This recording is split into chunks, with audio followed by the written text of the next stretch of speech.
ഉള്ളിമുളക് നല്ലൊരുണ്ട് guys. അങ്ങനെ നമ്മുടെ സ്റ്റേക്ക് ഉണ്ടാക്കൽ കഴിഞ്ഞു, അതിൻ്റെ റെസ്റ്റിംഗ് ടൈം കഴിഞ്ഞു, നമ്മൾ കട്ടിങ് ഒക്കെ കഴിഞ്ഞപ്പോൾ കിട്ടിയ ഔട്ട്പുട്ടാണ് ഈ കാണുന്നത് കേട്ടോ.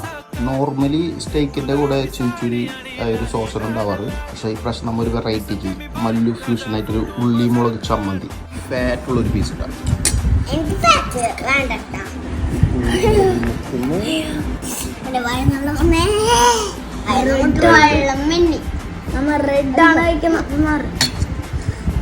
നമ്മുടെ റൗഡി ബേബി ഫുഡിയും മത്സരിച്ച് തിന്നുകൊണ്ടിരിക്കണ്ട.